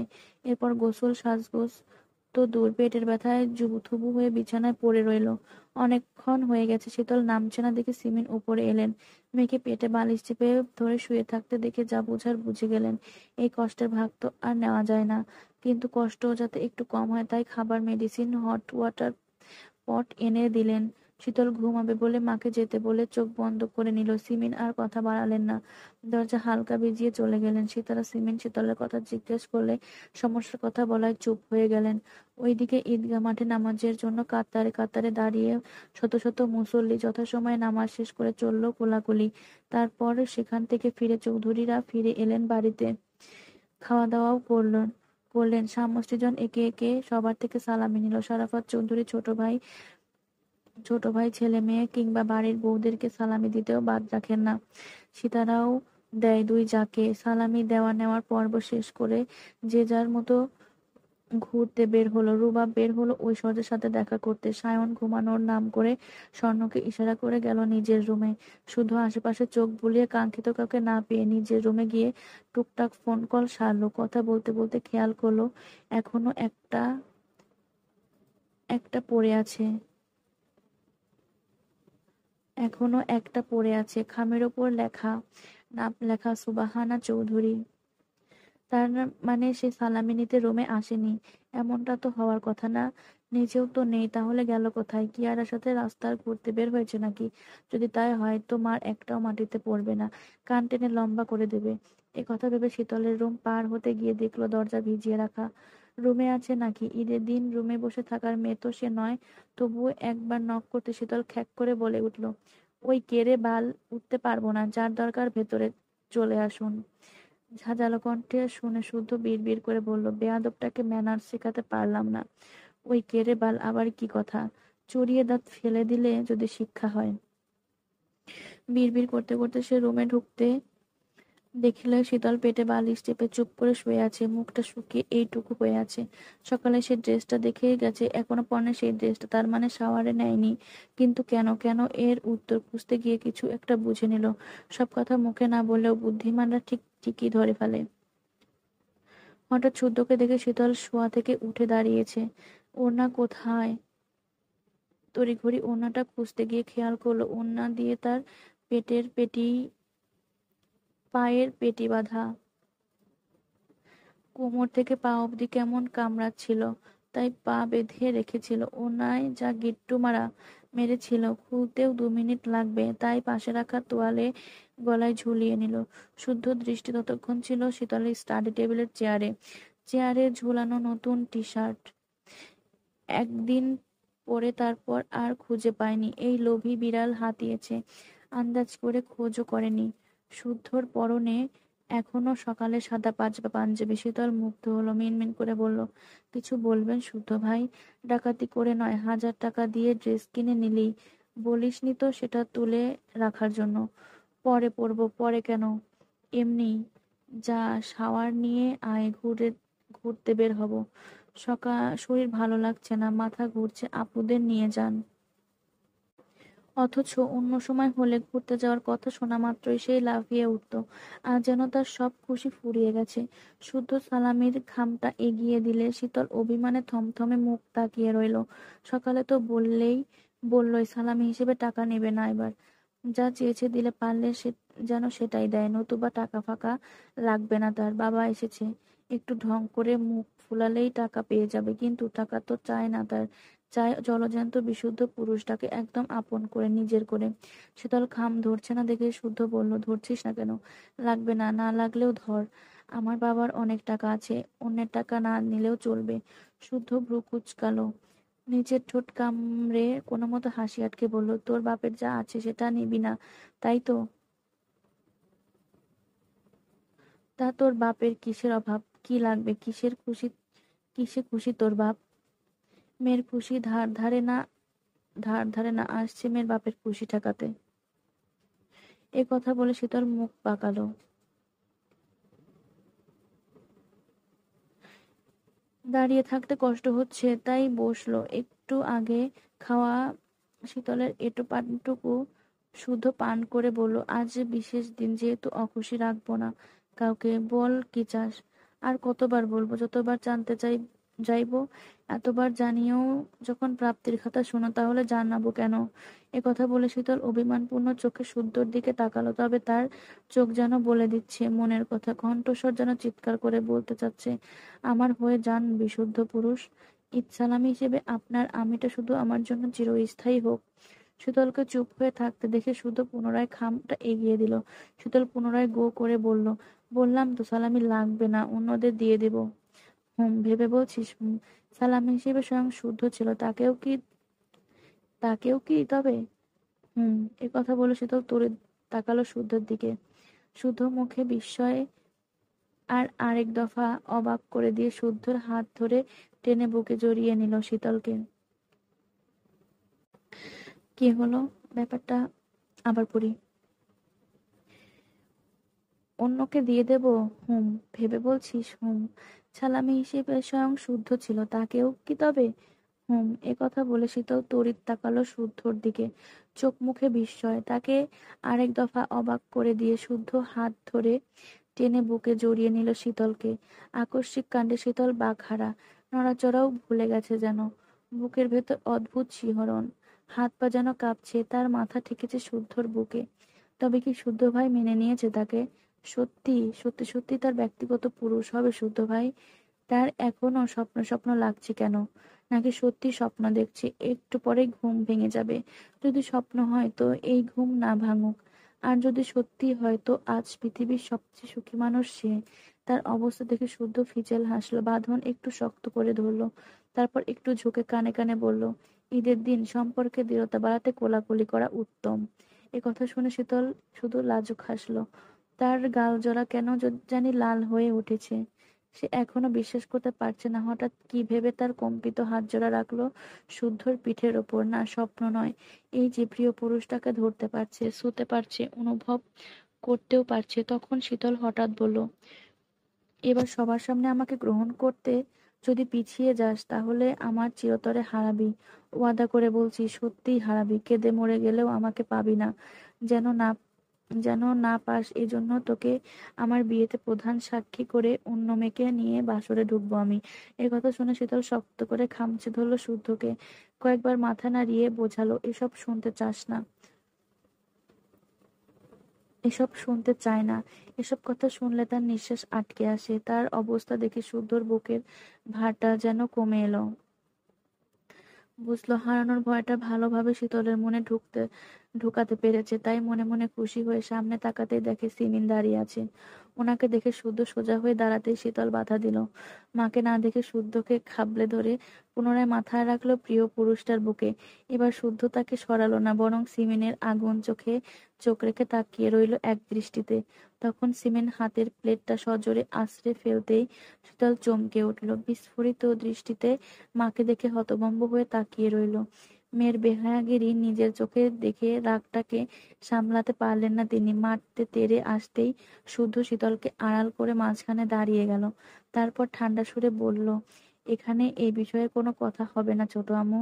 যাবতীয় কথা হবে ড্রয়িং রুমে সবার সামনে। এ কথা বলে সে শীতলের হাত ধরে টেনে নিচে নিয়ে গেল। শুরুর দিকে জোরে হাঁটলেও কিছু একটা মনে করে ধীরে সুস্থে সিঁড়ি দিয়ে নামলো।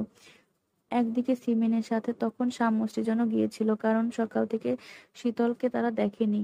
এদিকে সালামির টাকা গোনার সময় হয়ে গেছে, কিন্তু তার শুদ্ধ শীতলকে জড়াজড়ি অবস্থায় দেখে, সিমিনের প্লেট ছোড়া দেখে বিপদের সংকেত বুঝে গেছে, তাই দৌড়ে চলে গেছে সায়নের কাছে। ঘুমন্ত সায়নকে ঝাঁকিয়ে ঝাঁকিয়ে ডাকছে, সায়ন ভাইয়া, এই সায়ন ভাইয়া, উঠো তাড়াতাড়ি, দেখো সর্বনাশ হয়ে গেছে। পাং প্যাঙ্গার দল, জ্বালাস না তো, ঘুমাতে দে। ওইদিকে গিয়ে আগে দেখো কি হয়েছে। শুদ্ধ ভাইয়া আর শীতল আপু চুপি চুপি প্রেম করছিল, তখন ছোট আম্মু দেখে ফেলেছে। এখন ওদের দুম দুম করে মারবে বোধহয়। শুদ্ধ আর শীতলের প্রেম কবে হলো যে তারা প্রেম করছিল? জড়াজড়ি করলেই তো প্রেম হয়ে যায়। তুমি কিছুই জানো না দেখছি।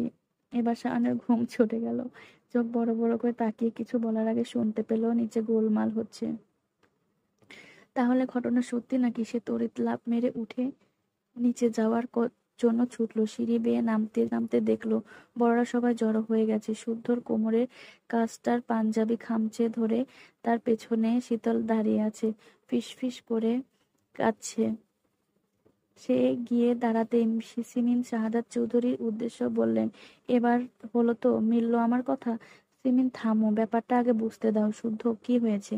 শুদ্ধ তখনও সিনা উঁচু করে দাঁড়িয়ে আছে, না আছে তার চোখের ভয় আর না কণ্ঠে বিব্রত বোধ। শাহাদাত চৌধুরীর কথায় সে এবার অকপটে জবাব দিল, আমি শীতলকে বিয়ে করতে চাই। কবে কখন জানি না, তবে সে বউ হলে আমার বউই হবে। অকপটে বলা কথা শুনে থমকে গেল ড্রয়িং রুম। হতবাক হয়ে তাকিয়ে রইল সকলে। তখন সিমিন খেকিয়ে উঠে বললেন, এ হয় না, এটা রক্তের অপমান। কেন হয় না? কারণ তোমরা ভাই বোন। শুদ্ধ এবার ওনার কথা কেড়ে ভুলটা সংশোধন করে দিল, একটু ভুল হলো। আমরা চাচাতো ভাই বোন। যেখানে আমাদের ধর্মের জায়েজ আছে সেখানে আর কোনো বাড়তি কথার কারণ দেখছি না। এবার সিরাত মুখ খুললেন, মানলাম ধর্মের জায়েজ, তবুও মানুষ কি বলবে? বাইরের মানুষের ধার কবে ধারলাম আমি? ঠিকঠাক মনেও তো পড়ছে না। আর তোমরা কেউ বলে দাওনি কেন চাচাতো ভাই বোনের মধ্যে কিছু হওয়া যাবে না? এখানে মূলত ভুলটা আমাদের নয়, তোমাদের। এ কথা শুনে এবার সিমিন রাগে ফুঁসতে ফুঁসতে বললেন, এত যুক্তিতর্ক শুনতে চাই না। আমি মানি না তোমাদের সম্পর্ক, সেটা তোমার ব্যাপার, জানো না? দরকার নাই, দরকার তাই জানালাম। মানলে ভালো, নয়তো আমার পথ আমাদের পথ আমরা বেছে নেব। আমি শীতলকে বিয়ে করতে চাই, কবে কখন জানি না, তবে সে বউ হলে আমার বউ হবে। অকপটে বলা শুদ্ধর কথা শুনে হতবাক হয়ে তাকিয়ে রইলেন সকলে। এ ছেলে কি বলে এসব? বলা নেই কওয়া নেই, ডিরেক্ট বিয়ে। তাছাড়া এরা 24 ঘন্টার মধ্যে 20 ঘন্টা পায়ে পা লাগিয়ে ঝগড়া করে, মারামারি করে, সুযোগ খুঁজে বেড়ায় কে কাকে বকা খাওয়াবে। কিছুদিন আগেও শুদ্ধ শীতলকে চালাকাট দিয়ে মারলো। মার খেয়ে শীতল শুদ্ধর সিগারেট খাওয়ার ছবি সবাইকে দেখালো। মরা কান্না কেঁদে সীতারা শুদ্ধকে না বকা অবধি থামলই না। কথা খোঁচাখুচি করার ব্যাপারটা না হয় বাদে রইলো, তাহলে কিভাবে কি? নাকি দুজন মিলে প্রাঙ্ক করছে? আজকালকার ছেলে মেয়েরা যাক বিচ্ছু, হার্ট অ্যাটাক করার মতো কাজ বাজ করে করে বলে প্রাঙ্ক, করাকে বলে প্রাঙ্ক।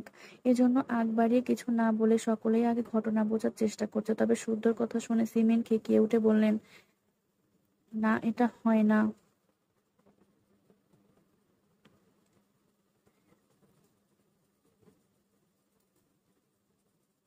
কেন হয় না? কারণ তোমরা ভাই বোন। একথা শুনে শুদ্ধ ফিচেল হাসলে ভুল সংশোধন করে দিল, একটু ভুল হয়েছে ছোট আম্মু। হ্যাঁ, আমরা ভাই বোন, তবে চাচাতো ভাই বোন। আমার চাচাতো ভাই বোনের বিয়ে স্বয়ং ধর্মে ইসলাম ধর্মে জায়েজ। যা ধর্মে জায়েজ সেটা বাড়াতি কথার কারণ দেখছি না। ধর্ম নিয়ে যখন এতই জ্ঞান রাখো, তাহলে তাহলে সম্পর্কে জড়ালে কেন? ধর্মে কি বলা নাই প্রেম ভালোবাসা হারাম? কাউকে মন থেকে ভালোবাসা হারাম না, বরং অবিবাহিত অবস্থায় দীর্ঘদিন সম্পর্ক চালিয়ে যাওয়া হারাম। মন থেকে কাউকে ভালোবেসে বিয়ে করতে চাওয়া হারাম না, বরং গোপন প্রেমের নামে স্পর্শ করাটা হারাম। আমি যে সেসব কিছুই করিনি, বরং হারাম কিছু যেন না ঘটে, তাই আজকে সরাসরি বিয়ের প্রস্তাব রাখছি। কেমন সাধু তা তো চোখেই দেখলাম। আমি না দেখলে? সিমিন কথা আটকে গেল। উনি ফোঁস করতে করতে অন্যদিকে তাকালেন, রাগে শরীর জ্বলে যাচ্ছে ওনার। তবে ভাসুরের সামনে উনি থামলেও শুদ্ধ থামলো না। সে অকপটে উত্তর দিল, কি দেখেছো? ওহ, জড়িয়ে ধরেছিলাম। তোমার মেয়ে তোমার মেয়েকে এটা বুকে জায়গা দিয়েছি, তবে তোমার মুখ তোমার মেয়েকে এটা বুকে জায়গা দিয়েছি, তবে আমার মনে কোনো নোংরা চিন্তা ছিল না, আর না হাতের স্পর্শে ছিল অবাধ্যতা। হয়তো ভাবছো তুমি দেখেছো বলে আমি সবাইকে জানালাম, তা কিন্তু নয়, বরং আজ ঈদের দিন আমার গোপন ভালোবাসা উন্মুক্ত করেছি ওর জন্য। কেন জানো? কারণ তোমার মেয়ে সালামি হিসেবে আমাকে চেয়েছে, আমার টাকা নয়। তার চাওয়াটুকুকে পূরণ করতে আজই আমি বিয়ের কথা জানাতাম। কারণ লুকোচুরি প্রেম করার মতো ধৈর্য আমার নেই। আর ধৈর্য নেই বলেই তোমার হাঁটা চলার শব্দ শুনেও আমি ওকে বুকে ধরে বুক থেকে সরাইনি। ভদ্র সেজে দাঁড়িয়ে দাঁড়িয়ে যায়নি তোমাকে দেখে। যদি সেরকম ইচ্ছে থাকতো তবে ধরতে পারতে না তুমি, যেমনটা এতদিন পারোনি। এ কথা বলে শুধু থেমে সায়নের দিকে তাকালো। তবে তার এই তাকানো মানে কেউই বুঝলো না। আর বুঝালো না বলেই এবার সিরাত মুখ খুললেন। মানলাম ধর্মের জায়েজ, তবুও মানুষ কি বলবে?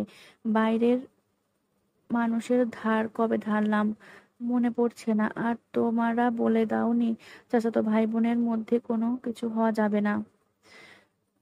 চাচাতো ভাই বোনের মধ্যে কিছু হওয়া যাবে না? এখন মূলত ভুলটা তোমাদের, আমাদের নয়। একথা শুনে পুনরায় সিমিন রাগে ফুঁসতে ফুঁসতে বললেন, এ যুক্তিতর্ক শুনতে চাই না। আমি মানি না তোমাদের সম্পর্ক, ব্যাস। সেটা তোমাদের ব্যাপার, জানানোর দরকার তাই জানালাম। মানলে ভালো, নয় তো আমাদের পথ আমরা বেছে নেব। পথ বেছে নেবে মানে? মানে হলো এটাই যে তুমি যা ভাবছো একদমই তাই। এতক্ষণে দাঁড়িয়ে দাঁড়িয়ে দুই পক্ষের কথা শুনছিল সারাফাত চৌধুরী।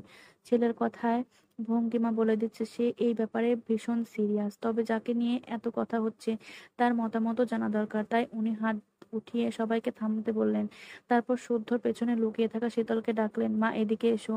ওনার ডাক শুনে শীতল ইঁদুরের মতো উকি দিয়ে বলল, যেতে গেলে আম্মু খপ করে ধরে খুব মারবে। তুমি বলো, আমি শুনছি। শুদ্ধকে কি কোনো কারণে তোমাকে ফোর্স করেছে? কোনো কিছু নিয়ে ভয় দেখিয়ে এসব বলাচ্ছে, নাকি দুজন প্ল্যান করে আমাদের সাথে প্র্যাঙ্ক করছো?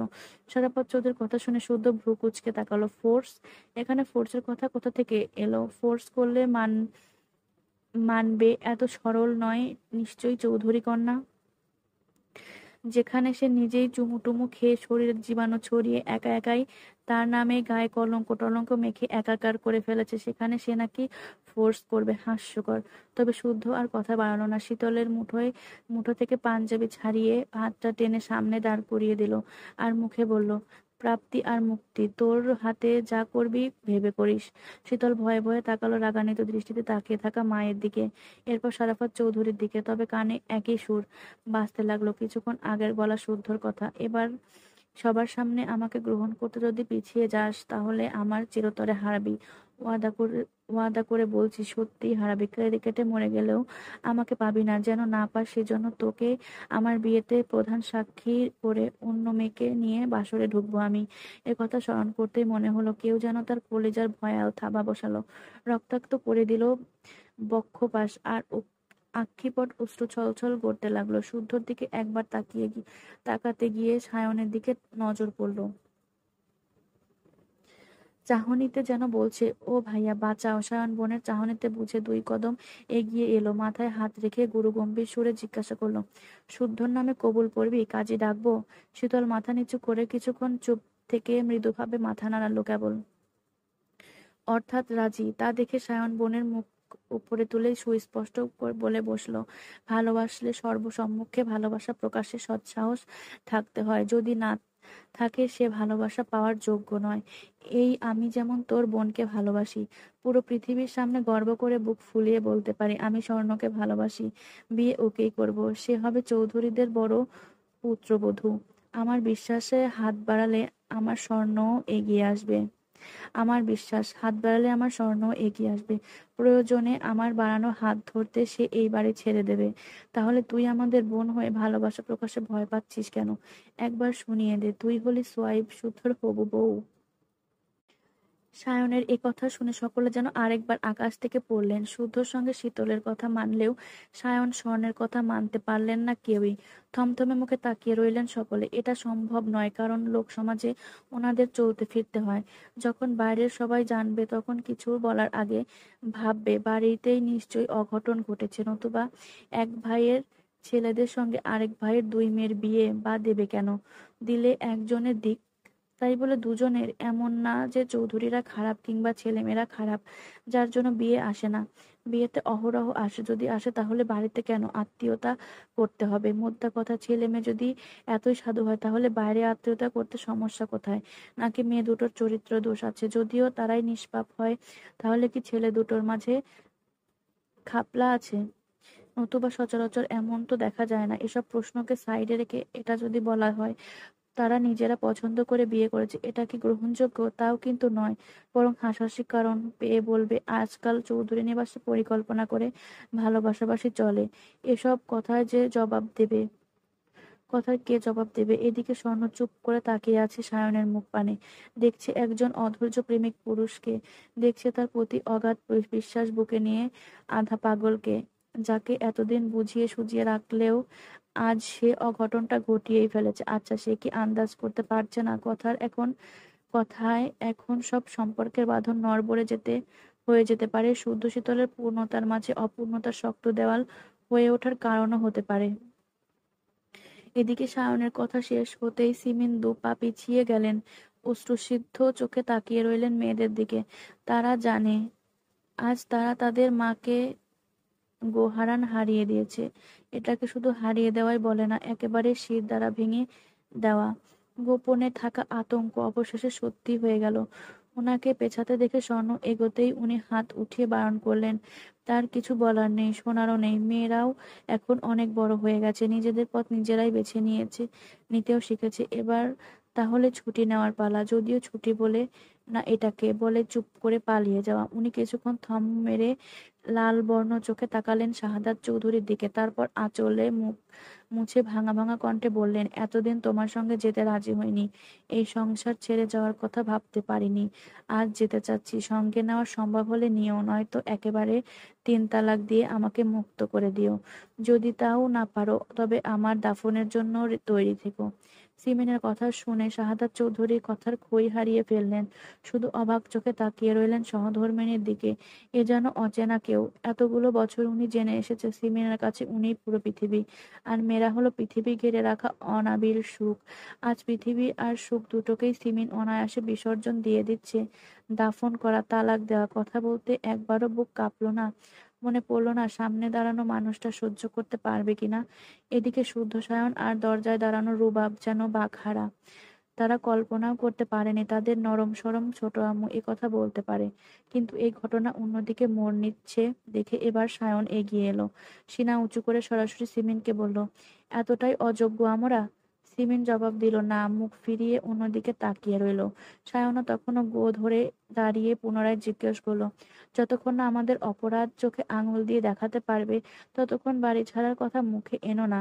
কেন মান কেন মানবে না? কি অপরাধ আমাদের স্পষ্ট করে জানাও। সিমিন চলে যেতে নিলে এবার স্বয়ং সিতারা চৌধুরী সিমিনের মুখোমুখি দাঁড়ালেন।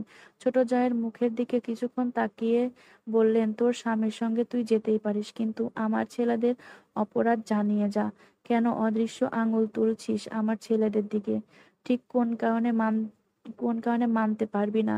আমার আমার তো মানতে সমস্যা নেই, তাহলে তোর কিসের সমস্যা?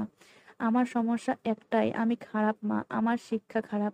যদি শিক্ষা ভালো হতো তাহলে একসাথে দুজনকে বিপথে যেত না, আমাকে সকলের কাছে প্রশ্নবিদ্ধ করতে কাটার পথ খুলে দিত না। আমার ছেলেরা তোর পথের কাঁটা, বিপদ। কি বোঝাতে চাচ্ছিস তুই? এতদিন তো তোরা আমার সন্তান বলে কিছু ছিল না, তোর আমার সন্তান বলে কিছু ছিল না, তবে আজ কেন? নাকি এতদিন ছল করেছিস? যা ভাববে তাই। আজ থেকে ধরে নাও আমি মরে গেছি, তবে তোমাকে স্বার্থপর দুটোর দায়িত্ব দিয়ে গেলাম। যা ইচ্ছে করার করো। যে মেয়েরা মায়ের কথা ভাবে না, আমিও আর তাদের কথা ভাববো না। এ কথা বলে সিমিন যাকে সরিয়ে চলে যেতে নিলে শীতল মায়ের আঁচল টেনে ধরলো, মাকে জড়িয়ে ধরে হাউমাউ করে কাঁদতে কাঁদতে বলল, যেও না আম্মু, আমরা তোমাকে ছাড়া থাকতে পারবো না। তাহলে দুদিনের ভালোবাসা পায়ে পিষে চলে চলে আয় আমার সঙ্গে। এ কথা শুনে শীতল থমকে গেল, ঠোঁট ভেঙে কেঁদে কেঁদে ফোঁপাতে ফোঁপাতে বলল, মেনে নাও না আম্মু, আমরা 4 জনে অনেক। শীতল কথা শেষ করতে পারলো না, তার আগেই সিমিন সজোরে 2 থাপ্পড় মেরে বসলো শীতলের গালে। এবার শুদ্ধ যেন রাগের মাত্রা হারালো, সে চোখ বন্ধ করে তেড়ে যেতে নিলে আটকে ফেললো রুবাব। তবুও থামলো না, সে কঠিন সুরে বলল, যখন তখন গায়ে হাত তুলে কি বোঝাও? মেয়ে তোমার একারই আছে, আর কারো মেয়ে নেই? আর কেউ মেয়ে শাসন করে না, অহেতুক কথা আসছেই বা কেন? আমাদের মানতে সমস্যা থাকলে বলতে বাধা কিসের? ও, এখন কি আমি আমার মেয়েকেও শাসন করতে পারবো না? শাসন করতে গেলে তোদের পারমিশন নিতে হবে? শাসনের শাসনেরও লিমিট থাকে। কথা হচ্ছে সবার সাথে ওর গায়ে হাত তুললে কেন? সবার সামনে ওর গায়ে হাত তুললে কেন? মেইন কালপিট হচ্ছে আমি। আমাকে মারতে ওকে কেন মারলে? কেন বারবার কারণে অকারণে ওর গায়ে হাত তোলো তুমি? কি সমস্যা তোমার? আর কতবার বারণ করব তোমাকে যে ওর গায়ে হাত তুলবে না? আমি সহ্য করতে পারি না। আমি লিমিট বুঝি না, বোঝার যোগ্যতাও আমার নেই। আমি সরে যাচ্ছি। এবার থেকে যার যা ভালো লাগে করুক। শুদ্ধ রূপের থেকে নিজেকে ছাড়িয়ে সিমিনের মুখোমুখি দাঁড়ালো। বুক উঁচিয়ে শীতলের চাহনিতে তাকিয়ে থমথম সুরে বলল, তুমি মেইন টপিকে না এসে বারবার পিছনে পিছলে যাচ্ছ। যা বলার সরাসরি বলো। আমি শুনতে চাই তোমার সমস্যার কথা বলো। কোন দিক থেকে আমরা অযোগ্য? কি নেই আমাদের? আমরা বাউন্ডলে নেশাখোর? মেয়ে বাজ নাকি বেকার? কোনটা? নাকি আগে থেকে কাউকে জামাতা হিসেবে খুঁজে রেখেছো? বলো কোনটা? আচ্ছা, তারা আমাদের থেকেও হাই লেভেলের নিশ্চয়তা নিয়েছো? তোমার মেয়েদেরকে তাদের কাছে ভালো থাকবে। শুদ্ধ কথা যেন সিমিনের গায়ে জ্বালা বাড়িয়ে দিল। উনি দাঁতে দাঁত চেপে অগ্নিদৃষ্টি ছুড়ে বললেন, সেই কৈফিয়ত আমি কাউকে দেব না। কেন দেবে না? না দিলে কিসের এত বিরোধিতা? ওকে, মানলাম, যাও, দিও না কৈফিয়ত, তাহলে মেয়ে দাও। দুদিকেই যদি মুঠো এঁটে রাখো তাহলে তো হবে না। হয় বলো কেন মানবে না, নয়তো মেনে নাও। উপযুক্ত কারণ ছাড়া আমার দিকে আঙুল তুললে আমরাই বা কেন মানবো? আমার সমস্যা তোমরা চৌধুরী বাড়ির ছেলে। আমার সমস্যা তোমরা সিতারা চৌধুরীর ছেলে। আর প্রধান সমস্যা কথা যদি বলি তাহলে বলবো, যে বাড়ির বউ আমি সে বাড়ির বউ হবে না আমার মেয়েরা। যদি হয় তো আমি থাকবো না সে বাড়িতে। কেন থাকবে না? তুমি করবে তোমার স্বামীর সংসার, তোমার মেয়েরা করবে ওদের স্বামীর সংসার। তাহলে সমস্যাটা কোথায়? কেন অযৌক্তিক কারণে এত কথা, এত তর্ক? সিমিন আর কথা বলল না। পাশ কাটিয়ে রুমে চলে গেল। ওনার যাওয়া দেখে শাহাদাত চৌধুরী গেলেন সহধর্মিণীকে বোঝাতে। আজকে সিমিন যেন বোঝার অবস্থায় নেই। উনি আধ ঘন্টার মধ্যে লাগেজ টানতে টানতে বেরিয়ে এলেন। শাহাদাত চৌধুরী কথায় মানতে নারাজ। সিতারা স্থিরা তো পারলেন না ওনাকে বোঝাতে, ফলে ব্যর্থ হয়ে কাঁদতে লাগলেন। সারাফত চৌধুরী শুধু নীরবে তাকিয়ে দেখতে থাকলেন সোনার সংসার ভেঙে যাওয়ার দৃশ্য। সিমিন কিসব ভেবে যেন পুনরায় ফিরে এসে ওনার সামনে দাঁড়ালেন। হাত জোড় করে কাঁদতে কাঁদতে বললেন, আমাকে ক্ষমা করে দেবেন ভাইয়া। কারো কোনো দোষ নেই, কারো প্রতি আমার কোনো অভিযোগও নেই। ফলের ঝুড়িতে যখন একটা আম পচে যায়, তখন বাকি আম ভালো রাখতে পচা আমটাও সরিয়ে ফেলতে হয়। আমি সেই পচা আম, তাই নিজে থেকে সরে যাচ্ছি। সবাইকে নিয়ে ভালো থাকবেন, আসছি। এ কথা বলে উনি দাঁড়ালেন না, গটগট করে বেরিয়ে গেলেন। শীতল এক ছুটে মায়ের কাছে পা আঁকড়ে ধরে বসে পড়ল। সিমিন আজকে পাথর বনে গিয়ে শীতল থেকে নিজেকে ছাড়িয়ে নিল। শাহাদাত চৌধুরীও বেরিয়ে এলেন। বেশ বেশ দেখে মনে হচ্ছে উনিও চলে যাচ্ছেন। ভাইয়ের দিকে তাকানোর সাহস হলো না দেখে চোখ মুছতে মুছতে বেরিয়ে গেলেন। বাবা মাকে যেতে দেখে স্বর্ণ আর শীতলকে উঠিয়ে দরজার দিকে এগোতেই সায়ন পথ আটকে দাঁড়ালো। স্বর্ণের চোখে চোখ রেখে বলল, এক পাও কোথাও যাবি না। স্বর্ণ সায়নের থেকেও দ্বিগুণ তেজ দিয়ে বলল, যাব। বারণ করেছি আমি? শুনতে বাধ্য নই আমি। আমাদের বাবা মা যেখানে আমরাও সেখানেই। ভালোবাসি মানে এই না, এই যে বাবা মায়ের সঙ্গ ত্যাগ করব। যদি তাই করতে হয় তাহলে দরকার নেই এই ভালোবাসার। কথাখানা যেন সায়নের পুরো মস্তিষ্ক এলোমেলো করে দিল। তার স্বর্ণ তাকে ছাড়া চলে যাবে? এ কথা মুখ ফুটে বলেছেও? এত বড় স্পর্ধা ওর! সায়নের রাগের দিক শূন্য হয়ে স্বর্ণের গলা চেপে ধরে দেওয়ালের সাথে চেপে ধরলো। তারপর চিৎকার করে বলল, এই বেইমানের বাচ্চা, কি বললি? আবার বল, বল, বল। আমায় রেখে কোথায় যাবি? কোথায় যাবি তুই? প্রচন্ড ব্যথায় স্বর্ণ গালের হাড় যেন ভেঙে গেল। রুবাব সাফওয়ান চৌধুরী দ্রুত গিয়ে কোনো মতো তাকে সরালেন। ছাড়া পেতেই স্বর্ণ আর কোনো দিক না তাকিয়ে বোনের হাত ধরে বেরিয়ে যেতেই শীতল খপ করে শুদ্ধের পাঞ্জাবি আঁকড়ে ধরলো। হাউমাউ করে কাঁদতে থাকলো করুণ সুরে। শুদ্ধ লাল বর্ণ চোখে শুধু তাকিয়ে দেখলো শীতলের কান্নারত মুখ। স্বর্ণ বোনের হাত ছেড়ে টানতেই সায়ন আবার তেড়ে যেতেই গেল স্বর্ণর দিকে। এবার শুদ্ধ সায়নকে আটকে ধরে বলল, যেতে দাও। এ কথা শুনতেই সায়ন অবাক চোখে তাকালো শুদ্ধর দিকে। আর শুদ্ধ ঘাড় এক দৃষ্টিতে তাকিয়ে রইল স্বর্ণের শীতলকে টেনে নিয়ে যাওয়ার দৃশ্য দেখে। দৃশ্যের দিকে। বোনরা চলে যাচ্ছে দেখে শামসী যেন কাঁদতে কাঁদতে ছুটলো ওদের পিছু পিছু। সিরাজ, সাফওয়ান, রোবাব শখ দৌড়ে গেল তাদের ফেরাতে। শাহাদাত চৌধুরী কেবলই গাড়ি স্টার্ট করেছেন, হুইল ঘোরাতেই দেখে স্বর্ণ আর শীতলও কাঁদতে কাঁদতে বেরিয়ে আসছে বাড়ি থেকে। হাত থেমে গেল ওনার, সঙ্গে সঙ্গে ওনার বুকটা যেন ভেঙে খান খান হয়ে গেল। হুইলে মাথা ঠেকিয়ে দু চোখ বন্ধ করতেই চোখের তারায় ভাসতে থাকলো বড় ভাইয়ের মুখ, যার ছায়া এতদিন চৌধুরী নিবাসে প্রতিটা সদস্য ছিল সুরক্ষিত।